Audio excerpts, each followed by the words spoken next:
Hi, hello, my name is Sunny, and today's video is a bit different from usual because I am not humanizing whatever I get under my hand, but I am still yapping. Today's video is about Made in Abyss and its wasted potential. I want to specify before starting the video, I am basing it off of my memory and research I made on the Made in Abyss wiki. While I believe that I got every of my informations right, do feel free to tell me if I made any mistakes. I know some people might think that if I'm going to make a video essay, I should rewatch everything to be as accurate as possible, but please stick around, this detail will become important later on.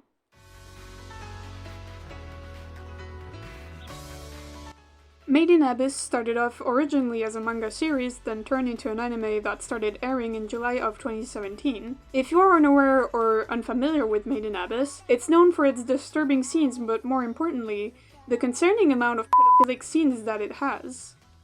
But let's save that for later. Right now, let's explain the series, so you understand why it has so much hype.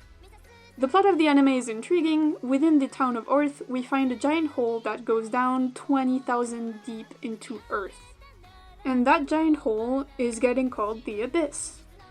With the Abyss came the jobs of delvers, also known as cave raiders, which consist in people going into the Abyss to find objects, which are called relics, and bring them back to the surface.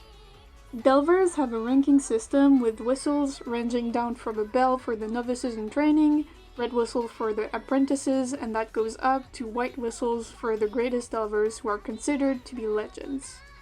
In this story, we follow Riko, a 12-year-old girl with a red whistle ranking who aspires to find her mother Lisa. Her mom was a white whistle who never came back from the Abyss, and Riko is sure that her mother is waiting for her down into the Abyss. But why are higher ranked whistles so looked up to? Especially white whistles. Why can't her mother come to see her to the surface? Well, the Abyss works like the sea with levels of compression. It's called the Curse of the Abyss. The further down you go, the more consequences your body will endure when you come back up. And the Curse of the Abyss is not kind on the body. The consequences are different depending on which layer of the Abyss you come back from. The first layer's consequences are mild dizziness and nausea. The second layer is intense nausea, headaches, and numbness in the extremities of the body. The third layer is the previous effects of layers 1 and 2, plus auditory and visual hallucinations. The fourth layer gets serious as it causes bleeding from every orifices, and yes, that includes eye sockets, as well as general intense pain through the entire body. The fifth layer is much more psychological, as the consequences of it is loss of all senses. That includes sense of self, special awareness, sense of touch and sensations, who you used to be may be forgotten as well due to confusion. Then there's the sixth and seventh layer, and you would think that since the seventh layer is the last one, it would have the worst consequences, but it's actually the sixth, because the consequences of it are loss of humanity and possible death, and the seventh layer is certain death. What is worse than death, you will ask me? Well, loss of humanity is depicted as, becoming a sack of flesh, so even if you do survive the seventh layer, chances are you will become flesh without an ability to think. So would you rather die or become a sack of flesh? I'll let you think about that question, but now we understand why her mother can't come back to her. And if you're wondering if Lisa is dead, we don't know, it's like Schrodinger's cat. But I forgot to introduce our second main character. While out delving into the first layer, Riko encounters a beast called a Crimson Splitjaw that almost kills her. That's when she meets Reg, who saves her with his incinerator, which is like his arm. Reg is considered to be a relic, as he was found within the Abyss and he looks like a robot boy. Now that you've got full context, let's get into what got me to make this video in the first place. The pedophilia. The subject is not up to interpretation, it is blatantly obvious, matter of fact in the mangas. If you remove the paper covers, you will most likely find art of the underage characters naked. How appropriate! But that's only details, so let's get into the animated series. It's within the first episode that the questionable jokes and scenes start. In just the very first episode, we see a scene of punishments towards Riko because she misbehaved, and that punishment That punishment consisted of her being tied up naked in front of everyone. If you find that weird, I got bad news for you because there's worse. There's plenty of jokes made about Reg's genitals, which is excused by the fact that he's a relic, so obviously there's gonna be curiosity around it, even going as far as making the other characters, who are also minors, discuss his genitals and what may cause it to get bigger. Jesus fuck. Notice how none of these have anything to do with the story and are completely unnecessary. Yeah, all these events surely makes you wonder why a good half of the characters have peculiar outfits when we see them. Personally, I was 13 when I watched the first season of Made in Abyss, and when these jokes were made, I just thought it as Japan being weird. But when I started season 2 at 16 is when I really realized how serious this was.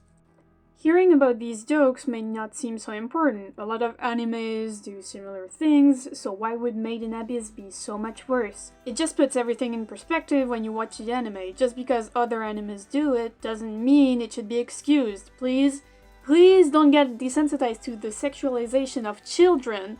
Once you acknowledge that you realize how sexual these kids are, everything becomes so much more creepy and off-putting.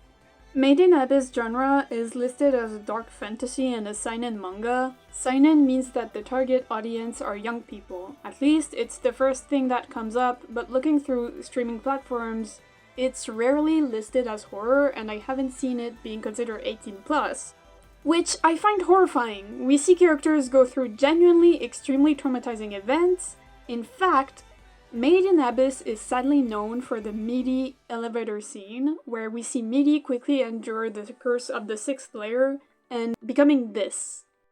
The way pain is depicted in the show is long and painful to watch, and I can hear you saying, "But Sunny, what does that have to do with your previous points about the pedophilic jokes?" Well, the pain the characters go through is often very weird.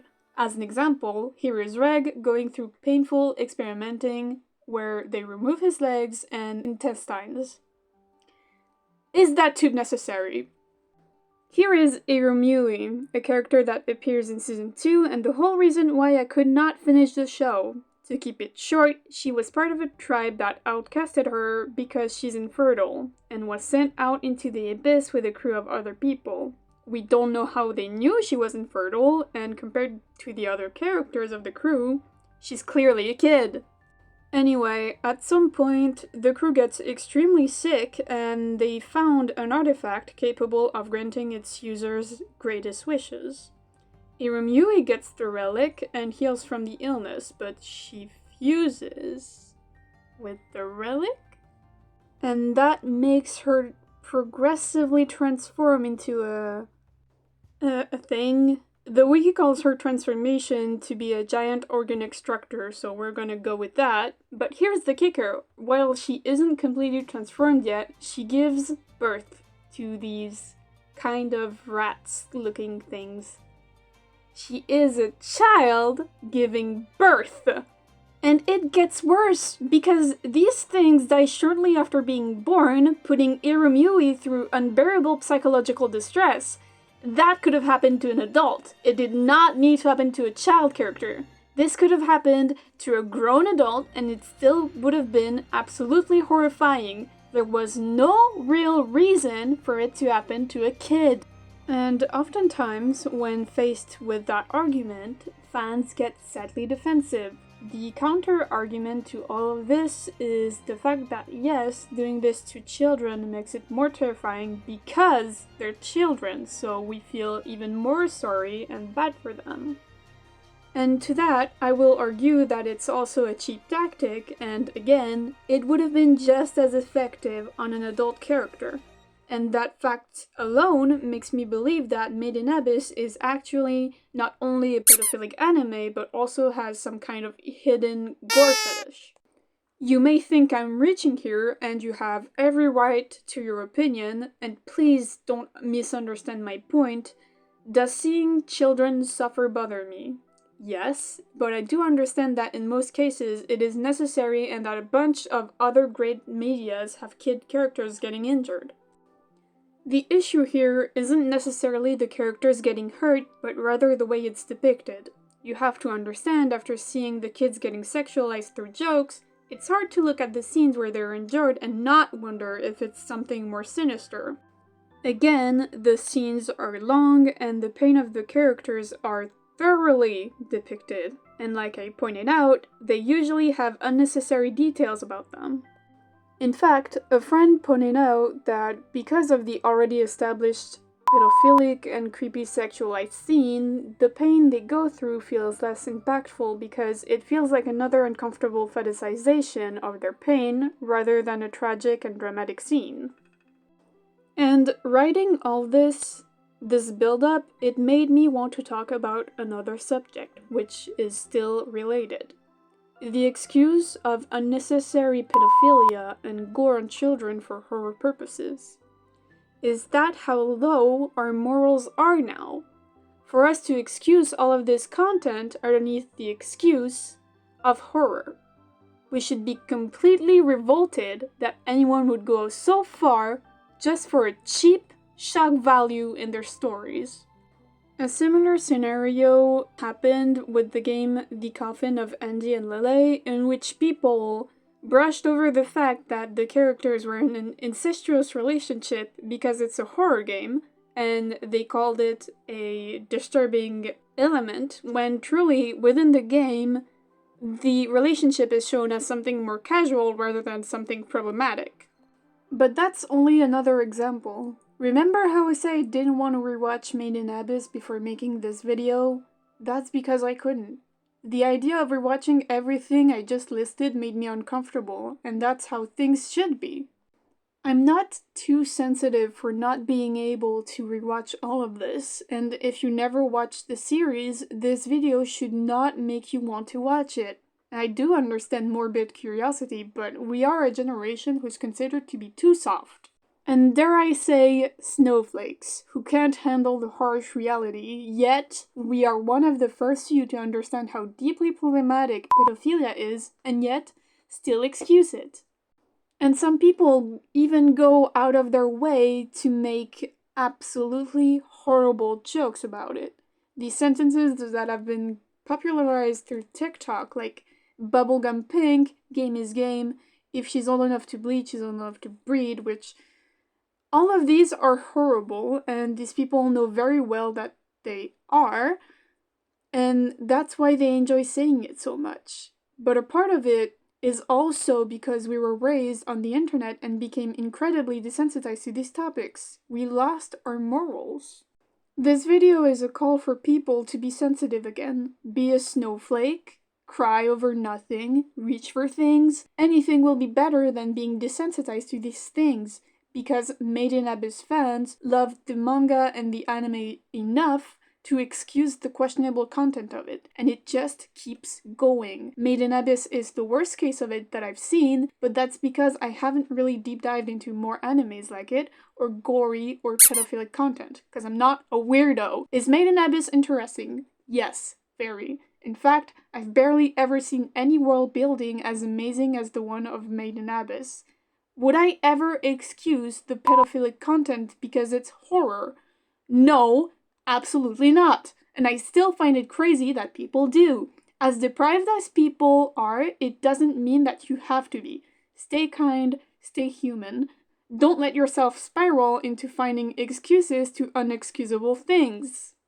It's understandable to want to consume a media you love, but there is such a thing as comfort entitlement, and just because the pedophilia and torture inflicted on children doesn't bother you, doesn't mean it's not a problem.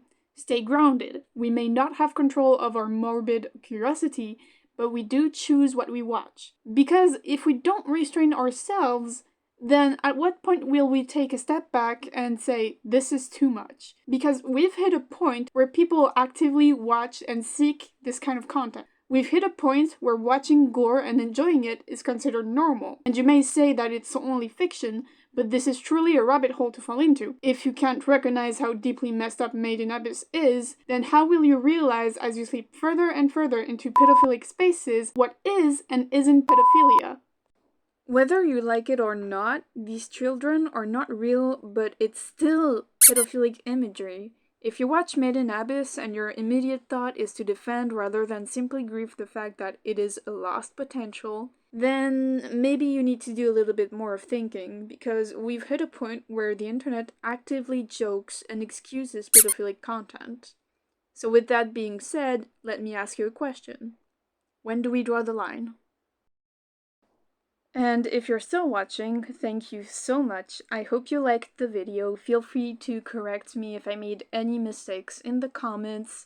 Come follow me on my Instagram, SoniaXastris, and if you want to support me, you can throw me some money on Ko-fi. I also have a few adopts there. In case you want something in return, I also take commissions. Thank you guys so much for everything. Bye!